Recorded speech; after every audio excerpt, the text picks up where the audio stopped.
Hello students, I am शरद और आज हम लोग कुछ नई चीज़ें और देखते हैं। क्या देखना है कि रेजिस्टेंस कैसे निकालेंगे, वीआई ग्राफ या आईवी ग्राफ समझाऊंगा दोनों में। क्योंकि लास्ट वीडियो में हमने वीआई ग्राफ और आईवी ग्राफ को समझा था, उसमें स्लोप का मीनिंग क्या होता है, स्लोप की हेल्प से रेजिस्टेंस निकालते थे हम लोग, ये पढ़ा था हमने। एक नया टर्म पढ़ा था रेजिस्टिविटी, याद होगा सबको, ठीक। उस पर बेस कुछ न्यूमेरिकल्स भी लगाए थे हमने, लेकिन हमने कहा था कि वीआई ग्राफ पे बेस भी न्यूमेरिकल्स आपको हम करवाएंगे और वहाँ वीआई ग्राफ से रेजिस्टेंस कैसे निकालते हैं ये भी निकालना हम आपको बताएंगे, ये हमने आपसे कहा था।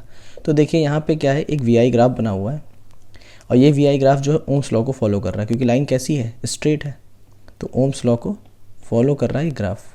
अब इस ग्राफ की हेल्प से हमें निकालना है रेजिस्टेंस। तो अब निकालने से पहले हम देखते हैं, ऑब्जर्व करते हैं ग्राफ शो क्या क्या चीज़ कर रहा है। तो ग्राफ शो कर रहा है हमें कि जब आपका वोल्टेज 4 वोल्ट सप्लाई किया गया सर्किट के अंदर, तो वहाँ पे करंट उस समय पे 1 एम्पियर आ रहा था। ऐसे ही अगर हम देखें तो 8 वोल्ट सप्लाई जब किया गया वोल्टेज, तो करंट कितना है, 2 एम्पियर फ्लो हो रहा था। वैसे ही आगे बढ़ता चला जा रहा है। तो आपसे कहा जाए रेजिस्टेंस निकालना है, तो बच्चे क्या करते हैं कि आप लोग कर क्या देते हो कि R इक्वल्स टू क्या करते हो, आप देखते हो कि 8 वोल्ट था, वहाँ पे करंट आपका कितना 2 एम्पियर, तो 2 4 ज़ा 8, 4 ओम आ गया, ठीक। ये तरीका गलत है, ठीक, बात ध्यान रखिए। इस तरीके से हमको नहीं लगाना है, हमको जो सॉल्व करना है वो तरीका दूसरा यूज़ करना है। एक्चुअल में हमें निकालना होता है स्लोप, ध्यान रखिएगा, क्योंकि वहाँ पे हो सकता है लाइन कर्व है नहीं, लेकिन मान के चलते हैं ये। तो उसके लिए हम क्या करेंगे, कोई भी 2 पॉइंट्स ले लेंगे। जैसे पॉइंट यहाँ पे एक पॉइंट लिया, मैं पॉइंट एक ले लेता हूँ, एक पॉइंट यहाँ ले लिया मैंने, एक ए, और कहीं दूसरा पॉइंट ले लो बी, पास पास कर लो चाहे दूर कर ले लो, कोई दिक्कत नहीं है। अब यहाँ पे देखिए एक ट्रायंगल बन रहा होगा, बन जाएगा ट्रायंगल, तो ए बी सी। अब मुझे पता है जो लाइन है वो इंक्लाइंड है at an angle, something angle पे इंक्लाइंड है, तो वो एंगल हम ले लेते हैं यहाँ पे थीटा एंगल पे इंक्लाइंड है, ठीक। तो थीटा एंगल यहाँ पे भी होगा, तो स्लोप तो एंगल का निकालते हैं हम लोग हमेशा। तो हम क्या करें, स्लोप ऑफ ए बी निकाल लें। अगर स्लोप ऑफ ए बी निकालें तो वही तो रेजिस्टेंस निकल के आएगा। तो हम यहाँ पे क्या करते हैं, स्लोप निकाल लेते हैं। तो स्लोप ऑफ ए बी निकालेंगे, वही इक्वल्स टू आर लिख देंगे। तो स्लोप क्या होता था, दैट इज़ हमने कहा था परपेंडिकुलर अपॉन बेस, ये हमने बोला था टेन थीटा भी उसको बोलते हैं। टेन थीटा का मतलब नहीं, ट्रिग्नोमेट्री आपको पता हो गई होगी, अगर नहीं पता है तो पढ़ेंगे इस साल 10th में आप, ठीक है। लेकिन यहाँ पे टेन थीटा, तो इसका रेजिस्टेंस निकालना है तो हमें निकालना पड़ेगा आर इक्वल्स टू परपेंडिकुलर कितना है इस ट्रायंगल में। अगर देखें हम ए बी सी ट्रायंगल जो है, तो एंगल के सामने वाली साइड क्या होती है, परपेंडिकुलर, तो क्या हो जाएगा बी सी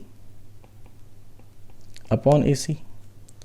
अब अगर बी सी देखें तो कितनी होगी भाई, इतनी लेंथ तो होगी। तो ग्राफ से अगर देखें तो ग्राफ से क्या देखेंगे आप, तो बी सी इक्वल्स टू कह सकते हैं 4 माइनस 8 माइनस 4 कर लीजिए, ठीक। और करंट के लिए 2 माइनस 1, तो कितना आ जाएगा 8, यहाँ पर जाएगा ऊपर 4 अपॉन 1, तो आ जाएगा आंसर वही आपका आएगा। लेकिन अब ये मेथड सही है करने का। तो रेजिस्टेंस निकालने के लिए क्या करना पड़ेगा, हमें स्लोप निकालना पड़ेगा। बात समझ में आ रही है। तो ये तो एक क्वेश्चन हुआ आपका वीआई ग्राफ पे बेस्ड। अब यही अगर चीज़ ग्राफ रिवर्स हो जाता, ग्राफ रिवर्स होने का मतलब क्या हुआ कि हम आईवी ग्राफ कर दें, वैल्यूज़ को ऊपर नीचे कर दें, तो क्या हम कैसे करेंगे, क्योंकि हमने अब यहाँ पे एक्स एक्सिस क्या थी आपके आई था और वाई एक्सिस क्या था वी था, वोल्टेज को शो कर रहा था। अगर मैं रिवर्स करूँ तो क्या देखिए होगा, मैं थोड़ा रब करता हूँ और फिर समझाता हूँ, वैल्यूज़ को रब कर रहा हूँ, ठीक है। देखिए वैल्यूज़ को रब कर देते हैं। अब देखिए मैं उल्टा कर रहा हूँ, तो यहाँ पे क्या किया मैंने, इस तरफ ले लिया आपका क्या कहते हैं, आपका v ले लिया और इस तरफ ले लिया i। बात समझ में आ रही है, इस तरफ v लिया और इस तरफ i ले लिया, मतलब y एक्सिस हमारी जो हो गई वो हमारी i की हो गई, x एक्सिस हमारी v की हो गई। अब यहाँ पे वही सेम डाटा ले लेते हैं जो पहले क्वेश्चंस में किया था, 4 8 12 16 1 2 3 4। क्या ये ग्राफ अभी ओम्स लॉ को फॉलो कर रहा है, बिल्कुल फॉलो कर रहा है, लाइन स्ट्रेट बनी, लेकिन क्या ग्राफ उल्टा हो गया। तो यहाँ पे अब स्लोप निकालेंगे तो एंगल वही रहेगा, सारा कुछ वही है, लेकिन यहाँ पे स्लोप जो होगा अगर आप देखेंगे ऑब्जर्व करेंगे तो यहाँ पे स्लोप अब इक्वल्स टू आर नहीं होगा, क्योंकि यहाँ स्लोप जो हो गया वो हो जाएगा आपका, यहाँ पे आर नहीं होगा 1 अपॉन आर, क्योंकि क्या हो रहा है यहाँ पे परपेंडिकुलर जो आपको दिख रही होगी लाइन, वर्टिकल लाइन कौन सी आई पहुँच गई, ठीक, और हॉरिजॉन्टल लाइन कौन सी वी की पहुँच गई। तो अगर आई अपॉन वी तो बन रहा है, और हमेशा लेते क्या है चेंज, यहाँ देखें यहाँ पे चेंज लिखूंगा मैं यहाँ पे, तो delta we upon delta I change लेंगे, तो डेल्टा वी अपॉन डेल्टा आई, तो यहाँ पे क्या होगा नहीं, delta I upon delta we अगर लेंगे, यहाँ पे उल्टा है क्योंकि आप देखेंगे ग्राफ में, तो डेल्टा आई वर्ड परपेंडिकुलर है अपॉन डेल्टा वी, तो ये क्या 1 अपॉन आर के इक्वल है। इसका मतलब हम करेंगे सारा कुछ वही काम, लेकिन बस रिवर्स उल्टा करेंगे यहाँ पे। तो डेल्टा वी का मतलब क्या हुआ यहाँ पे, डेल्टा आई का मतलब क्या हुआ यहाँ पे, आपको जो लेना है, हमने कहा फ्रॉम ए बी निकालना है, फ्रॉम ए टू बी, ये तो निकालना स्लोप वहाँ का, वही का हमने पॉइंट एडजस्ट किया पुराने वाले क्वेश्चन की तरह ही, सेम जो भी किया था हमने। तो डेल्टा आई क्या हो जाएगा यहाँ पे, बी सी हो जाएगा अपॉन ए सी हो जाएगा, सेम चीज़ वही कर रहे हैं, इक्वल्स टू 1 अपॉन आर। तो बी सी कितना हो जाएगा, बी सी हो जाएगा 2 - 1 अपॉन 8 - 4, दैट इज़ 1 अपॉन 4 आएगा, इक्वल्स टू 1 अपॉन आर। तो यहाँ से भी घूम फिर के आर इक्वल्स टू क्या आएगा 4, लेकिन क्या आंसर आया था, रेसिप्रोकल हो गया था। इस बात को समझना, क्योंकि बच्चे करते क्या है 1 अपॉन 4 आएगा इसी को आर मान लेते हैं, लेकिन नहीं, जब आई वी ग्राफ होगा तो 1 अपॉन आर के इक्वल हो जाएगा, और जब वी आई ग्राफ होगा तो आर के इक्वल होगा स्लोप। बात समझ में आ रही है यहाँ तक? तो यहाँ तक आपको क्लियर हो गई ग्राफ में कैसे आपको आर को फाइंड आउट करना है। ठीक है, अब हम कुछ और चीज़ें लगाते हैं कि अगर एक ही ग्राफ में दो रेजिस्टेंस के बारे में स्लोप्स ड्रॉ, लाइंस ड्रॉ हो, एंगल पर्टिकुलर एंगल पे एक कर्व स्ट्रेट लाइन ड्रॉ हो, तो वहाँ कैसे रेजिस्टेंस को कंपेयर करेंगे, ये बात को हम समझते हैं। तो देखिए नेक्स्ट क्वेश्चन देखेंगे तो न्यूमेरिकल हमने लिख रखा है based on V I and I V graph.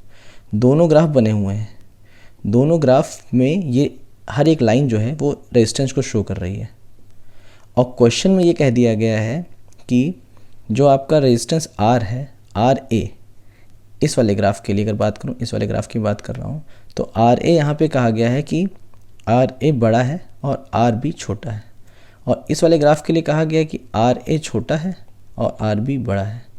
क्या दोनों ग्राफ सही बात बोल रहे हैं? ये इस ग्राफ में हमको बताना होता है कि दोनों चीज़ स्टेटमेंट ट्रू हैं। ये दोनों ग्राफ के लिए जो हमने इंडिकेट किया है कि यहाँ पे रेजिस्टेंस ए वाला ज़्यादा है, बी वाला कम है, यहाँ शो किया ए वाला कम है और बी वाला ज़्यादा है, क्या बात सही है?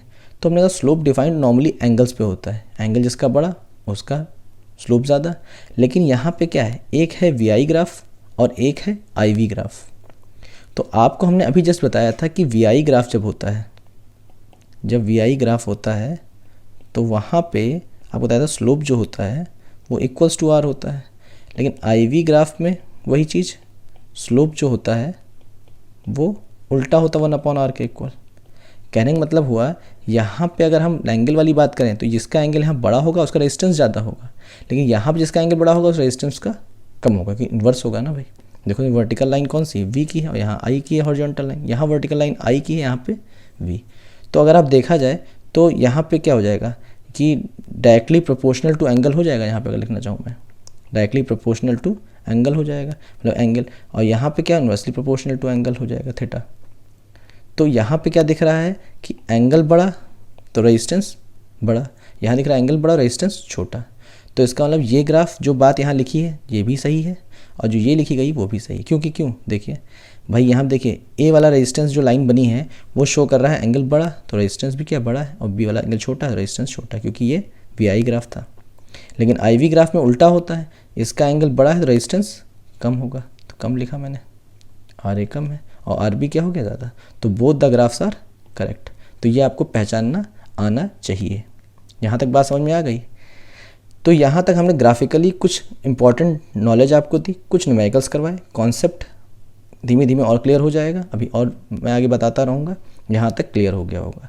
अब हमें ओम्स लॉ को जो वेरीफाई करने के लिए स्कूल में प्रैक्टिकल करना होता है, या प्रैक्टिकल में जो डिवाइसेज यूज़ होती हैं उनके कुछ सिंबल्स बनाए गए, जैसे रेजिस्टेंस का सिंबल मैंने बताया था जिगजैग बनता है, तो वैसे ही कुछ सिंबल्स बनाए गए और भी सब डिवाइसेज शो करने के लिए, वो बातों को हम समझते हैं।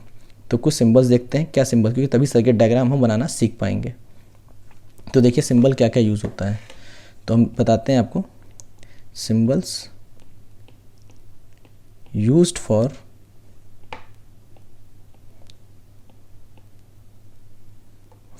इंडिकेटिंग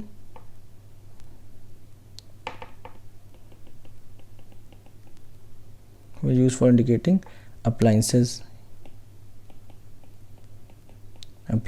ठीक, अप्लाइंसेस कोई रेजिस्टेंस हो सकता है, बल्ब हो सकता है, बैटरी हो सकती है, इन सबको शो करने के लिए सिंबल्स क्या यूज़ करेंगे इस बात को हम समझते हैं। तो देखिए बैटरी का सिंबल, दो तरह के बैटरी और सेल दो तरह के सिंबल बनते हैं। पहले हम देखते हैं सेल के लिए। तो सेल के लिए सबने देखा होगा कि एक लाइन स्ट्रेट खींची होती है, फिर एक वर्टिकल बड़ी लाइन होती है, एक छोटी लाइन होती है और ये खिंच जाता है। तो ये सिंगल सेल शो कर रहा है। ये क्या है? सिंगल सेल है आपका। ठीक, मल्टीपल सेल को ही बैटरी बोलते हैं। मल्टीपल सेल जहाँ हो जाते हैं वहीं पे क्या कहलाता है? बैटरी। बैटरी जो होती है मल्टीपल सेल से मिलके बनती है। तो मल्टीपल सेल कैसे लगाएंगे, अरेंज करेंगे हम लोग? देखिए इस चीज़ को हम लाइन खींचेंगे, फिर vertical line, small line, vertical line, फिर स्मॉल वर्टिकल लाइन बनाएंगे। मैंने 3 बैटरीज लगा दी यहाँ पे, 3 सेल्स लगा दिए तो एक बैटरी कंप्लीट बन गई। अब देखिए यहाँ पे आपको पता है ये प्लस ये माइनस, लेकिन बीच में तो मल्टीपल बैटरीज लगी हुई हैं, मल्टीपल सेल्स लगे हुए हैं मतलब कि। तो देखिए यहाँ पे इसके प्लस से इसका माइनस ऐड कर देंगे, इसके प्लस से इसका माइनस ऐड कर देंगे। यहाँ पे बात समझिए, इसके प्लस से इसका माइनस, तो ये क्या बन गया? बैटरी का सिंबल शो हो गया। बात समझ में आई? तो ये बैटरी सिंबल शो हो जाएगा। अब देखिए रेजिस्टेंस का सिंबल हम बता चुके हैं, दोबारा बता देते हैं। रेजिस्टेंस के लिए सिंबल यूज़ जो होता है वो आपका होता है जिगजैग वाला, जैसे हार्ट बीट बनती है। ये क्या सिंबल? रेजिस्टेंस का सिंबल शो हो गया। लेकिन रेजिस्टेंस की तरह एक और चीज़ होती है जिसको बोलते हैं वेरिएबल रेजिस्टेंस। उसका सिंबल देखिए ऐसे बनता है, वेरिएबल रेजिस्टेंस, क्योंकि एक डिवाइस होती है, लैब में यूज़ करेंगे आप। ठीक है, तो उसमें क्या होता है कि रेजिस्टेंस को बदल सकते हैं बिना के वायर को छोटा बड़ा करें, उसी में सेट सिस्टम होता है, उससे हम रेजिस्टेंस को बदल सकते हैं। तो वहाँ पे क्या होता है, उसको बोलते हैं रिहोस्टेट। ठीक, रिहोस्टेट बोलते हैं उसको। तो उसका सिंबल क्या होता है? उसका सिंबल सिंपली रेजिस्टेंस की तरह ही होता है, लेकिन उसमें एक वर्टिकल लाइन खींच दी जाती है ऊपर की तरफ, एरो बना के। ये शो कर रहा है किसका सिंबल? रिहोस्टेट का। ये सिंबल हो गया आपका रिहोस्टेट का। बाद में रिहोस्टेट होता है वेरिएबल रेजिस्टेंस को शो करता है। शो करता है क्या? वेरिएबल रेजिस्टेंस शो करता है। तो इतनी बात आपको क्लियर हो गई होगी। अब मैं कुछ और सिंबल्स बना लेता हूँ। ठीक है, थोड़ा छोटा कर लेते हैं और स्पेस कर लेते हैं थोड़ा सा, और सिंबल्स देख लेते हैं। थोड़े और सिंबल्स देखेंगे अगर आप, तो सिंबल्स और कौन कौन से बनते हैं? स्विच का सिंबल ये देख लेते हैं। तो स्विच आपके जानते हो क्लोज्ड और ओपन होता है। स्विच जो होता है वो क्लोज्ड होता है और ओपन होता है। तो क्लोज्ड में लिख लेता हूँ। ठीक है, क्लोज्ड और ओपन। ओपन का मतलब है स्विच ऑफ। आप कहते हैं लाइट बंद कर दी, स्विच ऑफ कर देते हो, ओपन का मतलब होता है। क्लोज का मतलब होता है स्विच्ड ऑन।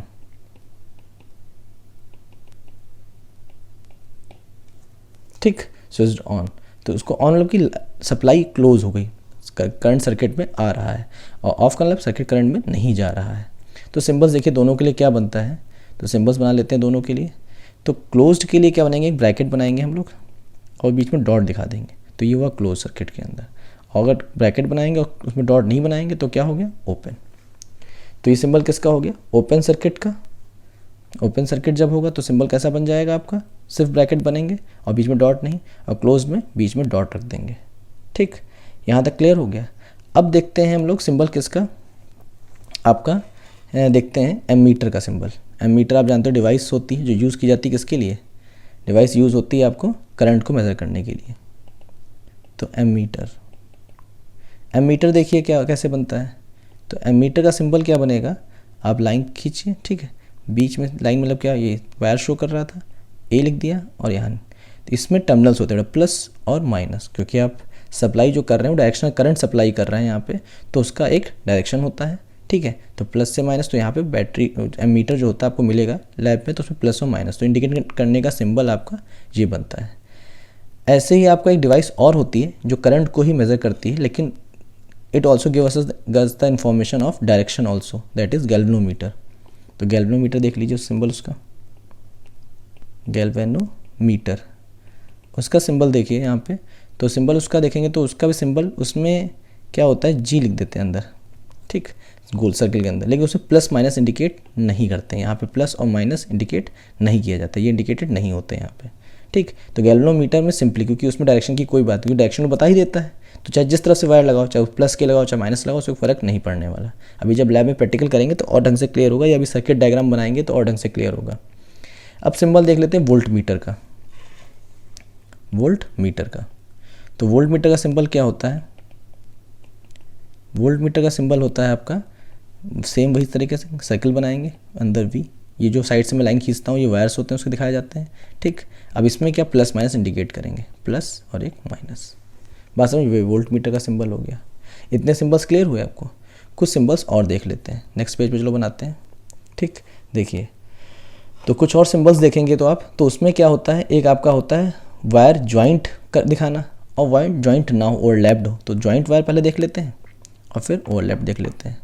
तो ज्वाइंट वायर का सिंबल कैसे बनता है, देखिए हमने क्या करेंगे, एक लाइन स्ट्रेट खींच लेंगे और उसमें नीचे एक लाइन दिखा देंगे। तो यहाँ वायर का क्या, ये जहाँ पे मैं डार्केंड कर रहा हूँ वहाँ क्या बन गया, जंक्शन हो गया। यहाँ क्या हो गया, ये वायर आया इससे, ये वायर आया इससे कनेक्शन हो गया इसका, तो ये क्या है, जॉइंट दिखाया, जॉइंट वायर का। लेकिन अगर वायर क्रॉस कर रहा है विदाउट ज्वाइनिंग कर रहा है तो क्या होगा, वायर क्रॉस कर रहा है without joining, wire crossing without joining, तो देखिए क्या होगा। तो यहाँ पे क्या सिंबल होगा कि आपने क्या किया, स्ट्रेट लाइन खींची और दूसरा वायर जो था वहाँ पे सी टाइप का जंप लगाया और निकाल दिया नीचे वायर, तो ये क्या होगा, ओवरलैपिंग होगा। यहाँ पे वायर क्या हो गया, आपस में ज्वाइन नहीं हुआ, उसके ऊपर से ओवरलैप करके निकला है, मतलब कनेक्शन बीच में यहाँ पे नहीं हुआ है। बात समझ में आ रही, ये सिंबल यूज़ होता है। अब एक लास्ट सिंबल और देख लीजिए, that is used for showing the electric bulb, कभी कभी यूज़ हो जाता है, ठीक है, सर्किट में बनाने इलेक्ट्रिक बल्ब के लिए, बल्ब के लिए सिंबल। तो इलेक्ट्रिक बल्ब के लिए सिंबल क्या बनता है, देखिए आप ऐसे करेंगे और यहाँ पे ऊपर एक एम टाइप का बनाएंगे और यहाँ बेंड कर देंगे, तो ये क्या सिंबल हो गया, इलेक्ट्रिक बल्ब का। तो आपको मेरे ख्याल सारे सिंबल्स क्लियर हो गए होंगे, जो सिंबल्स यूज़ करेंगे हम सर्किट डायग्राम को में शो करने के लिए। तो आज हम आपको एक और चीज़ समझाएंगे, दैट इज़ सर्किट डायग्राम, जो वीआई ग्राफ या ओम्स लॉ को वेरीफाई करने के लिए लैब में भी आप सर्किट डायग्राम वही लैब मैनुअल में बनाना होगा और उसको आपको ड्रॉ करना और कैसे सर्किट में कनेक्शंस करते हैं उसी की हेल्प से आप समझ पाएंगे। तो देखते हैं, उसको भी समझ लेते हैं। तो इस बात को देखते हैं हम यहाँ पे। तो यहाँ पे आप देखेंगे तो हमने क्या कहा आपसे कि हम आपको ओम्स लॉ वेरिफिकेशन के लिए सर्किट डायग्राम, तो सर्किट डायग्राम देखते हैं। सर्किट डायग्राम अगर आप देखेंगे तो सर्किट डायग्राम में आप देखिए यहाँ पे क्या क्या, सर्किट डायग्राम पे में आप जो ओम्स लॉ, तो आपको यूज़ क्या क्या चीज़ होती है पहले जान लीजिए। आपको यूज़ होगा एक वोल्ट मीटर, ठीक, एक आपका यूज़ होगा एमीटर, और आपका यूज़ होगा बैटरी, रेजिस्टेंस, जो वायर यूज़ करेंगे इसका पता रेजिस्टेंस निकालना होगा आपको, और आपको यूज़ होगा एक स्विच, ठीक है। बस इतनी चीज़ें यूज़ करेंगे जिसकी हेल्प से हम, और हाँ एक चीज़ और यूज़ होगी रियोस्टेट, जिससे रेजिस्टेंस को बदल पाएंगे, ठीक है, जिससे आप रेजिस्टेंस को बदल पाएंगे, उसमें बार बार वेरिएबल निकाल के, ठीक है, उससे करंट की सप्लाई या वोल्टेज पे चेंज लाएंगे। रियोस्टेट करता है क्या, सर्किट के अंदर रेजिस्टेंस को बदलता है, तो जब V उतना ही रहता है, रेजिस्टेंस बढ़ जाता है तो करंट की अमाउंट कम हो जाती है, या वोल्टेज बदल लेते हैं उसकी हेल्प से, तो उससे हम अलग अलग वैल्यूज़ पे ग्राफ ड्रॉ कर पाते हैं। तो देखिए सर्किट डायग्राम कैसे बनता है। तो सिंपली क्या करते हैं, यहाँ पे एक हम लाइन खींचते हैं, रेजिस्टेंस लगा देते हैं, ठीक, लगाया। अब यहाँ पे क्या करेंगे, इसमें एक एमीटर लगाएंगे। ध्यान रखिएगा एमीटर सीरीज़ में लगता है, ये बात आपको थोड़ा सा अजीब लग रही होगी, बताई नहीं मैंने। सीरीज़ मतलब कि एक ही लाइन में, जिसका देख लीजिए यहाँ ग्राफ में भी सीरीज़ पैरेलल कॉम्बिनेशन समझाना बाकी भी आपको अभी है, ठीक है। तो यहाँ सीरीज़ में लगेगा, फिर एक स्विच लगा दिया हमने, स्विच नहीं लगाते, रियोस्टेट लगा देते हैं पहले, रियोस्टेट लगा दिया, एरो लगा दिया रियोस्टेट का, फिर स्विच लगा दिया, क्लोज दिखा दो, बैटरी लगा लेते हैं, ठीक, और यहाँ पे इसको आके क्लोज कर देते हैं सर्किट को। तो यहाँ पे ये क्या हुआ, बैटरी, तो इसमें बैटरी में क्या शो करेंगे, प्लस और माइनस, तो प्लस ये हुआ, माइनस। करंट कहाँ फ्लो करता, प्लस से माइनस की तरफ करंट शो कर दिया। यहाँ पे भी प्लस से एमीटर का प्लस लगेगा और फिर दूसरी तरफ जाके माइनस। अभी रह गया था वोल्ट मीटर लगाना, तो वोल्ट मीटर कहाँ लगेगा, पैरेलल में लगता है, और निकालना किसका वोल्टेज होता है, किसके लॉन्ग पता करना होता है, रेजिस्टेंस के लॉन्ग, तो रेजिस्टेंस के लॉन्ग पैरेलल लगा देंगे, ठीक। और यहाँ पे क्या आ जाएगा, इसका भी प्लस और माइनस होता है, तो प्लस बैटरी का जो प्लस आया वो प्लस से लग गया और फिर माइनस से, तो ध्यान रखिएगा बैटरी का प्लस जाके प्लस लगेगा और बैटरी का जाके माइनस कनेक्शन हो जाएगा। और करंट का फ्लो दिखा देते हैं, करंट का फ्लो प्लस से माइनस, क्योंकि आपको पता है होता है। तो ये आपका कंप्लीट क्या है, सर्किट डायग्राम है, जिसकी हेल्प से आप स्कूल में सर्किट आप मतलब कि अप्लाइंसेस मिलेंगे आपको, वोल्ट मीटर, एम मीटर सब मिलेगा, जिसकी हेल्प से हम ओम्स लॉ को वेरीफाई करेंगे। सर्किट डायग्राम ये आपको बनाना आना चाहिए। ये पैरेलल कैसे हुआ मैं समझाया हल्का सा दे रहा हूँ, अभी पैरेलल सीरीज और ढंग से समझाया जाएगा, टॉपिक ही नेक्स्ट हमारा है, नेक्स्ट वीडियो लेक्चर में बताऊँगा। देखिए जो जिसका प्लस गया और माइनस जाके लग गया, टर्मिनल्स क्या है, कॉमन नहीं, क्योंकि बैटरी का आके लगा यहाँ पे रियोस्टेट जाके प्लस लगा, फिर यहाँ से गया, फिर निकल के इधर से गया, रेजिस्टेंस से होता हुआ। यहाँ क्या है, 2 पॉइंट्स हैं, मतलब टर्मिनल्स 2 हैं, ठीक। यहाँ पे टर्मिनल ए है, ये मान लेते हैं बी, तो इसी 2 टर्मिनल से रेजिस्टेंस भी लगा हुआ, इसी 2 टर्मिनल से वोल्ट मीटर लगा है। तो एक ही टर्मिनल से अगर 2 चीज़ कॉमन लगी होती है तो वो पैरेलल कहलाती है। और यहाँ पे टर्मिनल है तो यहाँ पे ए बी अगर मैं मानूँ तो यहाँ पे ए बी के साथ कोई दूसरी लगी नहीं है, यहाँ रियोस्टेट अलग से लगा है, उसके बाद पीछे से लगा हुआ है, ये आगे एक लाइन से जुड़ा हुआ है, तो ये सीरीज़ हुआ। और एक ही पॉइंट्स पे दोनों कॉमन चीज़ें हों तो वहाँ पे पैरेलल। इतनी बात से कुछ आपको समझ में बातें आ रही होंगी कि कैसे वोल्ट मीटर एम मीटर लगता है। अभी आगे हम और क्लियर करेंगे, अभी जब हम सीरीज़ पैरेलल कॉम्बिनेशन समझाएंगे और ये भी बताएंगे कि वोल्ट मीटर पैरेलल में ही क्यों लगता है या एम मीटर सीरीज़ में ही क्यों लगता है, ये सब नेक्स्ट वीडियो लेक्चर में आपको बताएंगे। देखिएगा तो समझ में आपको बात आ जाएगी। यहाँ तक आपको सर्किट डायग्राम बनाना समझ में आ गया होगा, इतनी बात क्लियर हो गई। तो यहाँ तक ही रखते हैं, नेक्स्ट वीडियो लेक्चर में हम आपको बताया वही कि सीरीज़ पैरेलल कॉम्बिनेशन समझाएंगे, ठीक है। तो यहाँ तक रिवाइज़ करिए। Thank you.